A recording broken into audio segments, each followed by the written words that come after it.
Hi everybody, it's Nikki Chanel here and welcome back to my YouTube channel.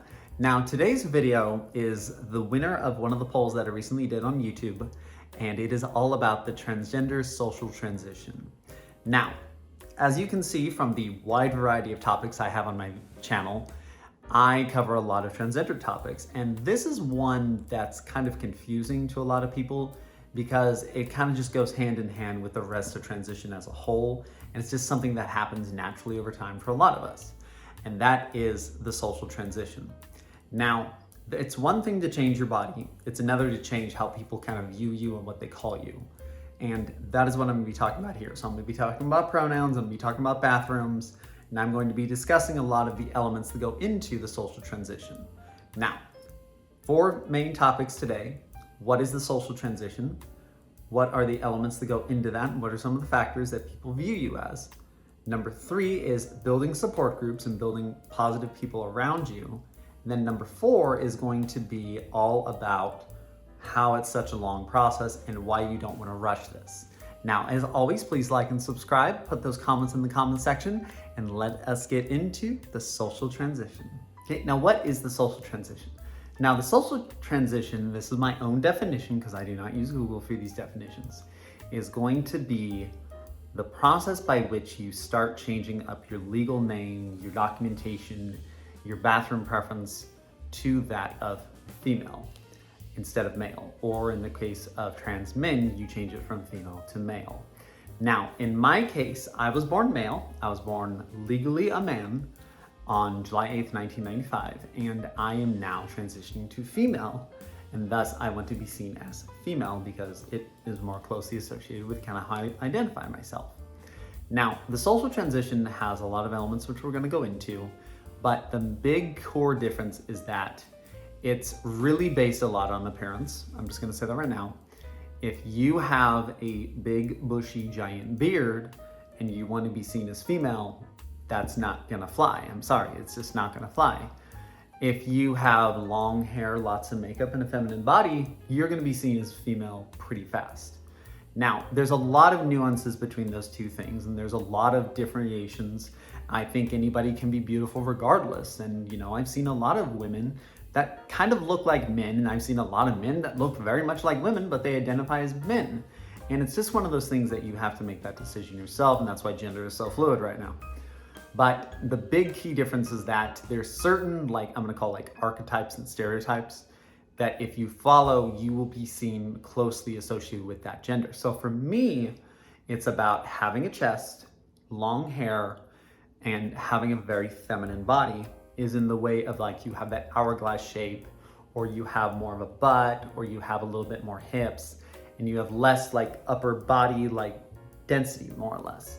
And that's kind of what I view it as. It's also a matter of having no facial hair. And that's one of the hardest parts for me because you can actually see it right here in the makeup is facial hair is a very long process to get rid of. And that's why I actually haven't legally changed any names yet.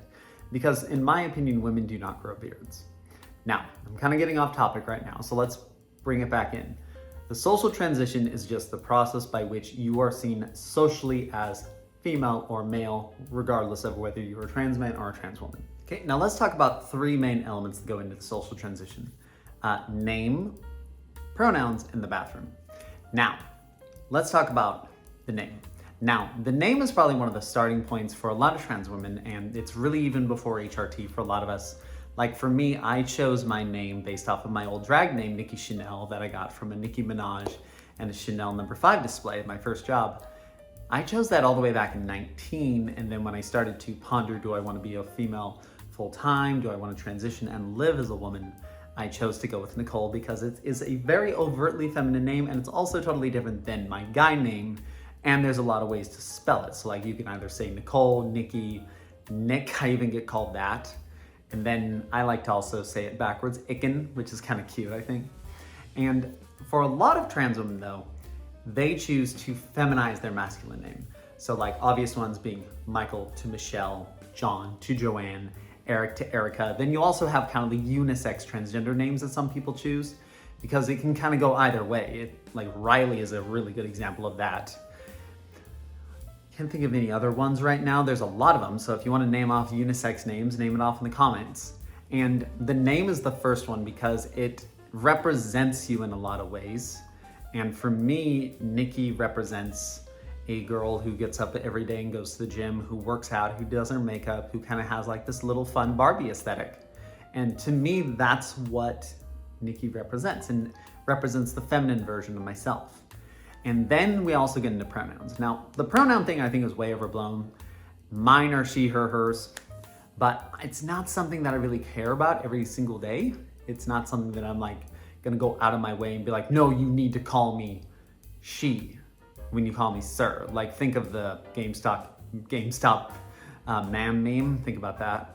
And with me, I don't view the pronouns as like the end all be all thing, like, oh my gosh, like it's the most important thing about my transition. No, I view like getting my facial hair removed. I view getting my car paid off. There's a lot of other things I have issues with in life instead of what I'm called pronoun wise. So I think the pronoun thing is way overblown, and it becomes kind of like this crazy like obsession for a lot of transgender women, where it's like, oh, you need to call me she or I'm gonna kick your ass.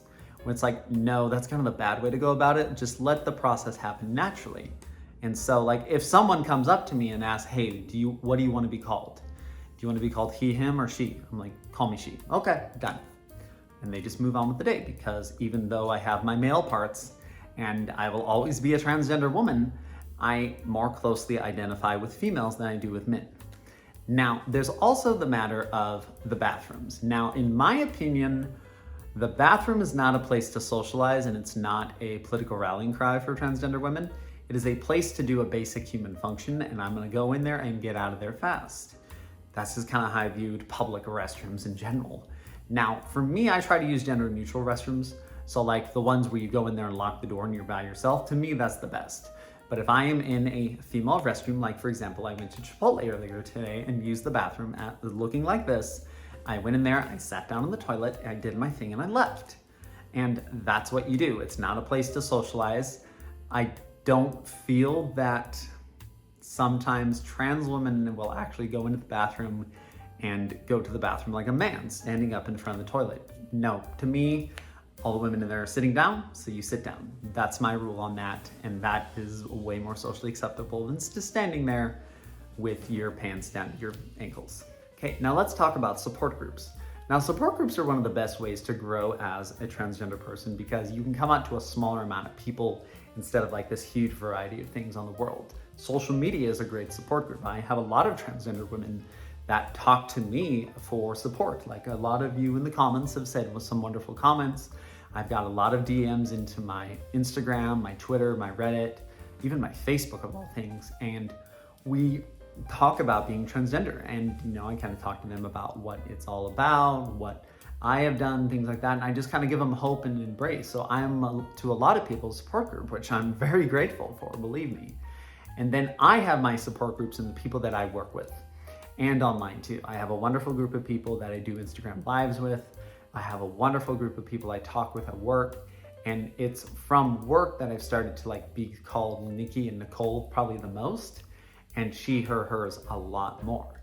Like for example, there's these people I currently talk to right now. I mostly talk to women because I just get along with women a lot better than men. I'm just more closely associated with women, and I want to have men to date. I want to wear makeup. I want to do my hair, and so I meet very feminine women, and I come out to them because I feel comfortable around them. Like there's a certain element of femininity to a lot of them that I just kind of like feel attracted to, and I become like friends with them, just natural friends, and that's just how it is.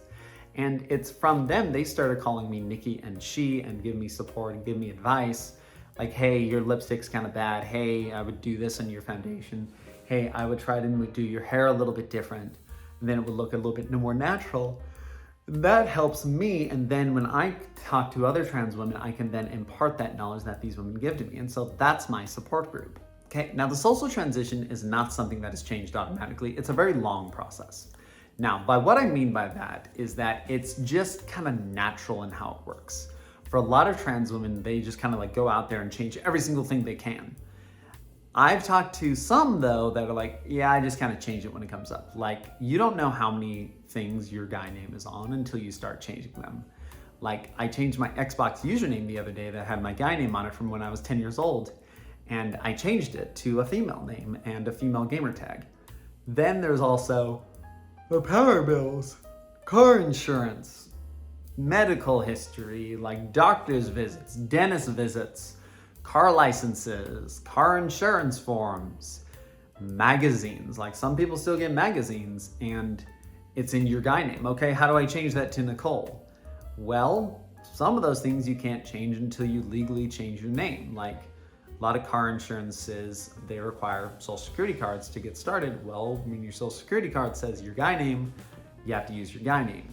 Now, I haven't really wanted to change my guy name yet because I still grow facial hair, and I kind of view it as like until I get to the point where people just call me she all the time without issue, then I'll change it. That's kind of how I view it. And that'll probably be coming up here in about 1 to 2 years, but it's not something I'm gonna worry about right now.